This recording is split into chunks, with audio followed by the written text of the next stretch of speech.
Pertama penutupan masa sidang pertama 2024, kemudian pembukaan masa sidang tahun 2025. Jadi kita menyampaikan hasil kinerja kita selama 2024 dibungkus dengan kaleidoskop tadi ya. Kemudian kita juga memaparkan rencana kerja di masa sidang pertama tahun sidang 2025. Selain program yang disampaikan tadi, apa yang keunggulan untuk 2025? Jadi yang pertama untuk masa sidang pertama ini kita mengawal khususnya di Badan Anggaran ya. Sebelum nanti ada rencana kerja pemerintah, kita kawal bagaimana hasil aspirasi masyarakat yang dijaring dari akhir 2024 Desember sampai dengan Januari ini semua kita konsolidasikan sehingga input rencana kerja 2026 kan rentang waktunya antara Januari sampai Maret. Nah di masa-masa inilah kita DPRD Kota Depok mengawal agar rencana kerja yang di input ataupun diusulkan oleh Pemkot pada DPRD nanti itu juga punya atau mewakili dari hasil aspirasi hasil reses kita di masyarakat. Gitu. Apakah tahun 2024 itu pembangunan untuk Depok ada yang tertinggal? Secara umum ya kita apresiasi seluruh pencapaian kinerja pemerintah Kota Depok tahun 2024. Memang yang paling unggul dan kelihatan nyata di bidang kesehatan ya, di mana kita pencapaian UHC sehingga relatif mudah tentang pengelolaan kesehatan di Kota Depok ini, khususnya yang nggak punya KIS atau BPJS atau juga yang BPJS mati, dia tidak mampu bayar. Ini ketika dia sakit, ini bisa langsung bisa ditindaklanjutin. Kemudian juga di bidang pendidikan, kita membangun ataupun mengadakan beberapa unit SMP negeri baru dan juga melakukan renovasi. Juga ada gedung pemerintahan. Nah, di bidang-bidang tersebut termasuk juga pelayanan administrasi kependudukan. Ini juga tadi disebutkan banyak mencapai penghargaan ya, baik dari provinsi maupun tingkat nasional. Jadi secara pelayanan publik di bidang-bidang tersebut kita apresiasi. Ada juga yang perlu ditingkatkan seperti penanganan kemacetan dengan pelebaran simpang-simpang di jalan.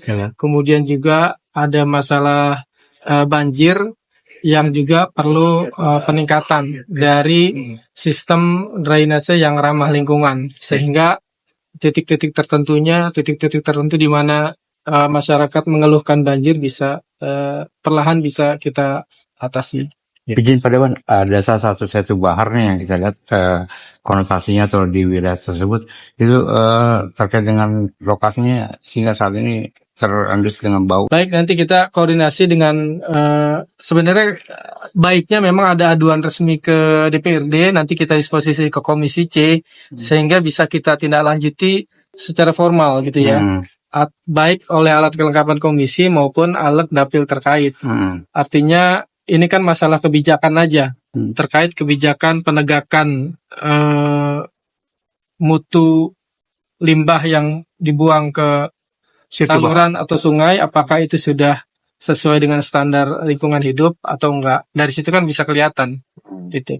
Silakan aja dikoordinasikan, nanti kita dorong komisi terkait ataupun juga alat DPRD untuk juga bisa menyelesaikan permasalahan tersebut. Satu lagi Pak Dewan izin, ada beberapa masyarakat nih yang mengeluhkan dia dulu berobat bayar, tapi sekarang kan tidak ada aktivitas.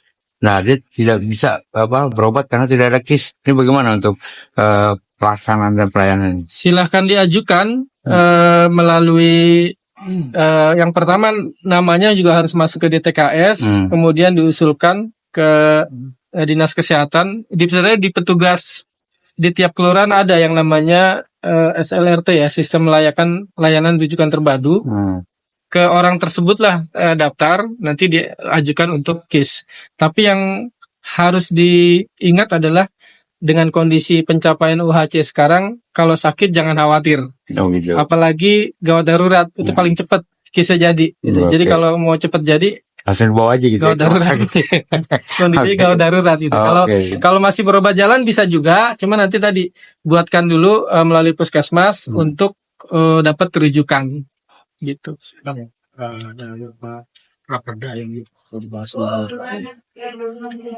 Iya, yang pertama sih, yang pasti yang wajibnya dulu ya, yang terkait dengan APBD 2026, kemudian juga ada nanti pangkal jawabannya.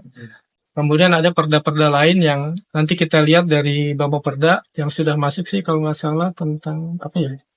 Ada 2 tadi saya lupa ya. Nanti kita infokan kemudian. Kalau yang 2024 kan sudah ada 10 perda. Ya 2025 ini nanti kita lihat di masa sidang pertama. Kalau nggak salah 2 atau 3 perda ya. Nanti kita infokan.